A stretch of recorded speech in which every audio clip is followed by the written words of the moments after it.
Allu Arjun press meet పెట్టడంపై Congress నేతలు fire అవుతున్నారు. ఇంత జరిగిన తర్వాత కూడా అల్లు అర్జున్ తన తప్పును తెలుసుకోవడం లేదని, ఇప్పటికీ తాను చేసిందే కరెక్ట్ అనే తీరులో ఆయన మాట్లాడుతున్నారంటూ ఆగ్రహం వ్యక్తం చేస్తున్నారు. అల్లు అర్జున్ ధ్యాస అంతా సినిమా కలెక్షన్ మీదే తప్ప బాధిత కుటుంబం మీద కాదంటూ మండిపడ్డారు.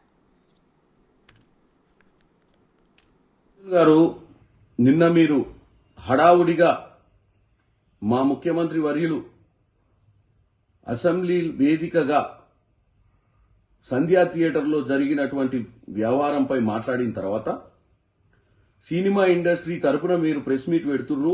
ఎందుకంటే మీరు అందులో కీలకమైన వ్యక్తిగా మీ సినిమాకు మీరు వెళ్ళినప్పుడు అక్కడ ఒక నిండు ప్రాణము ఈరోజు ఆ కుటుంబంలో మరో వ్యక్తి సీరియస్గా ఉన్న విషయాన్ని గుర్తు చేస్తూ నిన్న అసెంబ్లీలో మాట్లాడిన దానికి మీరు ప్రెస్ మీట్ పెడితే మేమందరం ఏమనుకున్నామంటే, మీరు ప్రెస్ మీట్ పెట్టి ముఖ్యమంత్రి గారు చెప్పింది వాస్తవము, రానున్న రోజుల్లో మేమంతా బాధ్యతగా వ్యవహరిస్తాము, తప్పిదం జరిగింది, తప్పిదం వల్ల ప్రాణాలు కోల్పోయినాయని చెప్పి ఒక మంచి సందేశాన్ని, ఒక సినిమా రియల్ హీరోగా సందేశాన్ని పంపిస్తారనుకున్నాం తప్ప, మీరు నిన్న ప్రెస్ మీట్ లో మీరు ఒక నోట్ రాసుకొని వచ్చి మీరు ఒక రియల్ హీరోగా కాకుండా ఒక సినిమా హీరోగానే మీరు వ్యవహారం చేసినట్టుగా కనపడుతుంది.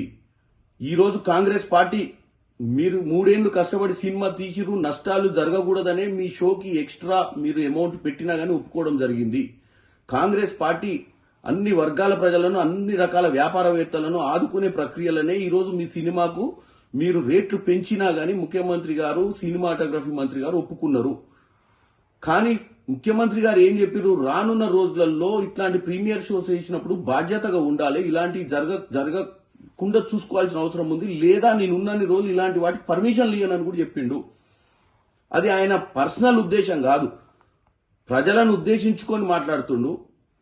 అక్కడ ప్రతిపక్షాలు ఉన్నాయి, అక్కడ ఎంఐఎం పార్టీ వాళ్ళు అడిగిన ప్రశ్నకు సమాధానం చెప్తూ ఈ విషయాన్ని ఆయన మాట్లాడినప్పుడు మీరు ప్రెస్ మీట్ పెట్టి, అవును ఆ రోజు మీరు సినిమా థియేటర్లో ఉన్నప్పుడు బయట అంబులెన్స్ ఎందుకు వచ్చింది, ఏం జరిగిందని తెలుసుకోకుండా మీరు టోటల్ సినిమాని చూడటం జరిగింది, ఇంటికి పోవడం జరిగింది, నెక్స్ట్ డే మార్నింగ్ దాకా నాకు ఆ విషయం తెలవడం చెప్పడంతో మాకు అర్థమైపోయింది మీ సినిమా ఎంత కలెక్షన్ చేస్తుంది అన్న ఇంట్రెస్ట్ మీద మీ జాస ఉంది తప్ప మేము పోయిన దగ్గర ఏం జరిగిందని తెలుసుకునే ప్రయత్నం చేయలేదు.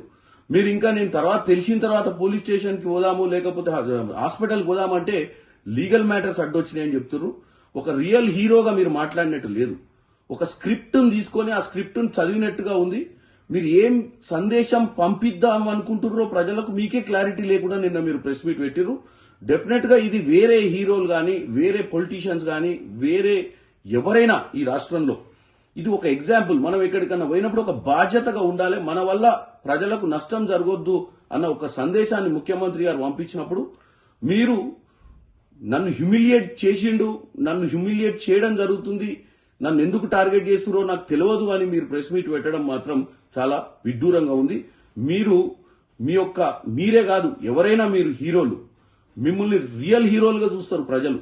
వాళ్ళు ఆ 3 గంటల సినిమాను మీరు చూసినప్పుడు వాళ్ళు మిమ్మల్ని మీలో ఒక మంచి హీరోని చూస్తారు. మీరు బయట కూడా అలానే వ్యవహారం చేయాలని కోరుకుంటున్నాను. అల్లు అర్జున్ గారు నిన్న ముఖ్యమంత్రి గారు అసెంబ్లీలో ప్రస్తావించిన తర్వాత మీరు ప్రెస్ మీట్ పెడతారనంటే పశ్చాత్తాపంతో ప్రెస్ మీట్ పెడుతున్నారని చెప్పి నేను అనుకున్నా.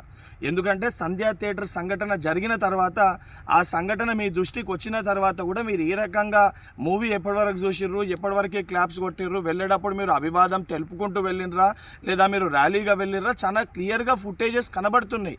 మీరు అవన్నిటినీ పక్కన పెట్టి ఏదో జరగలేదు, నా దృష్టికి రాలేదని చెప్పి మీరు మాట్లాడుతున్నారు. సరే, మరుసటి రోజు మీ ఇంటి దగ్గర కూడా మీరు ఇన్సిడెంట్ జరిగిన తర్వాత కూడా పటాకీలు కాల్చుకున్నారు. సరే, ఆ విషయాలన్నింటినీ కూడా మేము ప్రస్తావిస్తలేము అని మీరు మాట్లాడుతూ ఏమని అంటారు, తెలుగుని సత్తా చాటుతున్నాం అని మాట్లాడుతున్నారు. తెలుగుని సత్తా చాటేది ఉంటే మన వలన తెలుసో తెలియకనో ఏదైతే సంబంధించి సంఘటనలో మనుషుల ప్రాణాలు పోయే విధంగా అటువంటి ఒక చర్యలు జరిగినప్పుడు దాన్ని ఏదైతే సంబంధించి సానుభూతితోటి స్పందించి ప్రెస్ మీట్ నిర్వహించి ఆ కుటుంబానికి అండదండగా నిలిచే ప్రయత్నం చేయాలి తప్ప, నిన్న ముఖ్యమంత్రి గారు ఏదైతే ఈ ప్రజాప్రభుత్వము ప్రజలకు అండదండగా ఉంటుంది, ఎవరు తప్పు చేసినా కూడా ఊరుకోము, శిక్షిస్తామని చెప్పి ముఖ్యమంత్రి గారు వారి స్థాయిలో తెలంగాణ ప్రజానికానికి ఒక ధైర్యం, ఒక భరోసా కల్పిస్తుంటే దాని తర్వాత మీరు ఈ రకంగా ప్రెస్ మీట్ పెట్టడం అనేది ఇది సరికాదు. ఇప్పటికన్నా మీరు మాట్లాడిన మాటలపైన మీరు ఆత్మవిమర్శ చేసుకొని మీరు మాట్లాడిన మాటల్ని వెనుకకి తీసుకోవాలని చెప్పి డిమాండ్ చేస్తున్నా.